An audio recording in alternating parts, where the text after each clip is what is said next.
I Have a Dream by Martin Luther king junior. 1963 সাল আমেরিকার মাটিতে একটি স্বপ্ন জন্ম নেয়। I have a dream that one day this nation will rise up and live out the true meaning of its creed. একটি স্বপ্ন যেখানে জাতি, ধর্ম বা বর্ণের ভেদাভেদ নেই। এই স্বপ্নের বাহক ছিলেন একজন মানুষ যিনি অহিংসার পথে লড়েছেন সমতার জন্য। তিনি হলেন মার্টিন লুথার কিং জুনিয়র এবং তার অমর বক্তৃতা আই হ্যাভ এ ড্রিম। আজ আমরা এই বক্তৃতার গভীরে প্রবেশ করব, যা শুধু আমেরিকা নয়, গোটা বিশ্বে সমতার আলো ছড়িয়েছে। চলুন এই ঐতিহাসিক যাত্রা শুরু করি। মার্টিন লুথার কিং জুনিয়র জন্মগ্রহণ করেন 1929 সালে আমেরিকার জর্জিয়ার আটলান্টায়। তিনি ছিলেন একজন ব্যাপটিস্ট পাদ্রী, নাগরিক অধিকার আন্দোলনের নেতা এবং অহিংসার দর্শনে বিশ্বাসী। 1950-এর দশকে আমেরিকায় জাতিগত বৈষম্য চরমে ছিল। আফ্রিকান আমেরিকানরা আলাদা স্কুলে, বাস, এমনকি পানির ফোয়ারা ব্যবহার করতে বাধ্য হতো। কিং মহাত্মা গান্ধীর অহিংসার আদর্শে অনুপ্রাণিত হয়, এই অবিচারের বিরুদ্ধে লড়াই শুরু করেন।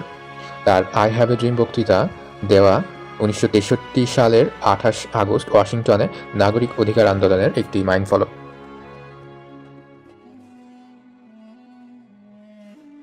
ঐতিহাসিক প্রেক্ষাপট: 1363 সালে আমেরিকা ছিল বিভক্ত।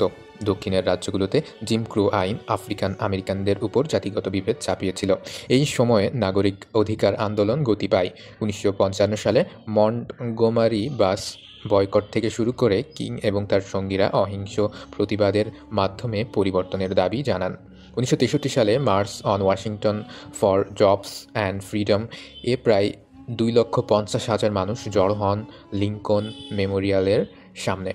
এই ঐতিহাসিক সমাবেশ কিং বিখ্যাত বক্তৃতা দেন, যা আমেরিকার ইতিহাসে একটি নতুন অধ্যায় লেখে। বক্তৃতার মূল বিষয়বস্তু: আই হ্যাভ এ ড্রিম। বক্তৃতা একটি আবেগময় আহ্বান। কিং এখানে জাতিগত সমতা, ঐক্য এবং আমেরিকান স্বপ্নের পূর্ণতার কথা বলেন। চলুন বক্তৃতার মূল অংশগুলো দেখি। অবিচারের চিত্র: কিং শুরু করেন আমেরিকার প্রতিশ্রুতি দিয়ে। তিনি বলেন, 1863 সালে লিঙ্কনের এমানসিপেশন প্রোক্লামেশন দাসত্বের অবসান ঘটলেও 100 বছর পর আফ্রিকান আমেরিকানরা স্বাধীন নয়। তিনি বলেন, the Negro is still not free, still sadly crippled by the manacles of segregation. তিনি আমেরিকার প্রতিশ্রুতিকে একটি ব্যাড চেক হিসেবে তুলে ধরেন, যা আফ্রিকান আমেরিকানদের জন্য পূরণ হয়নি। সমতার স্বপ্ন: বক্তৃতার কেন্দ্রীয় অংশে কিং তার বিখ্যাত স্বপ্নের কথা বলেন। তিনি বলেন, I have a dream that one day this nation will rise up and live out the true meaning of its Creed.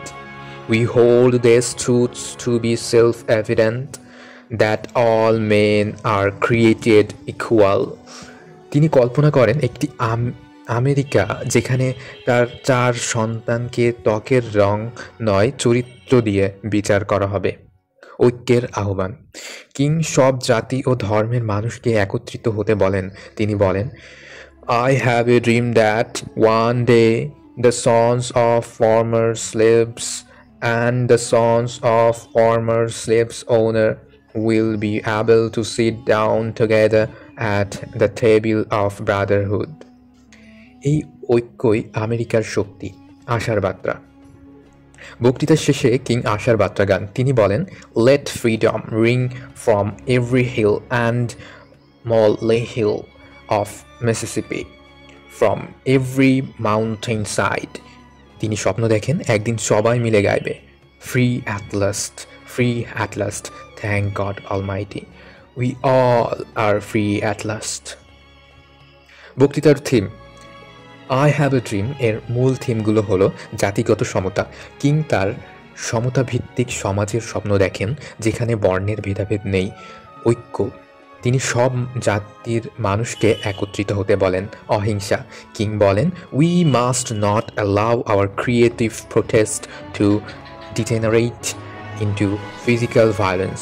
অহিংসার পথই তার আন্দোলনের শক্তি। আশা ও স্বপ্ন: বক্তৃতাটি আশা আশাবাদে ভরা, যা ভবিষ্যতের জন্য একটি দৃষ্টিভঙ্গি দেয়। নৈতিকতা। কিং আমেরিকার নৈতিক দায়িত্বের কথা স্মরণ করান। এই থিমগুলো বক্তৃতাটিকে একটি সর্বজনীন বার্তা তুলেছে। বক্তৃতার কৌশল।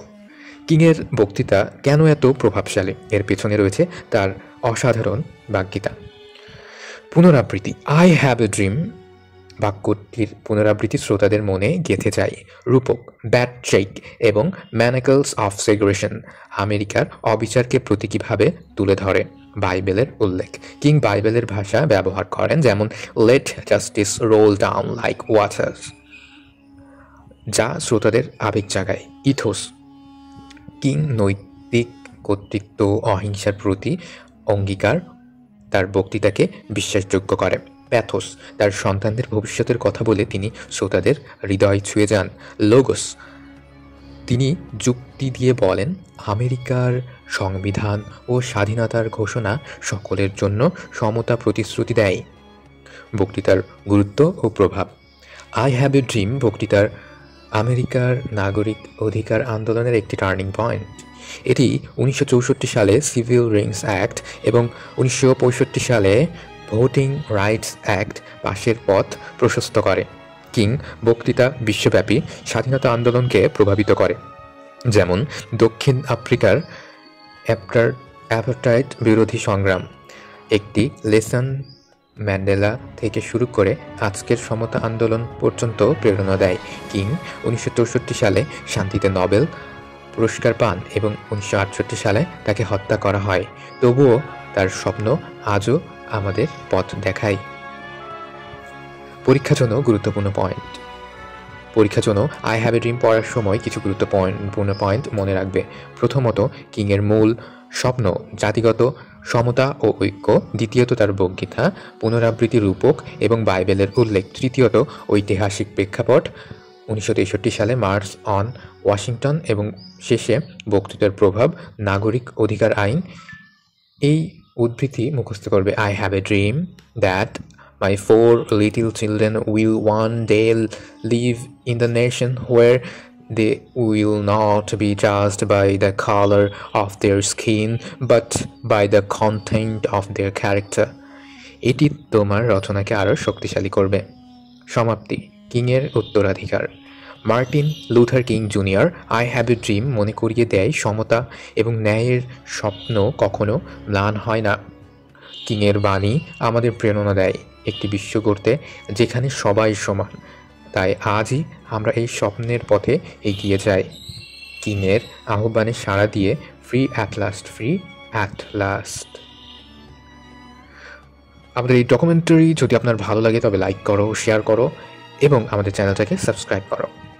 পরবর্তী পর্বে আরও একটি ঐতিহাসিক রত্ন নিয়ে হাজির হব। ততক্ষণ পর্যন্ত স্বপ্ন দেখো, লড়াই করো, এগিয়ে যাও।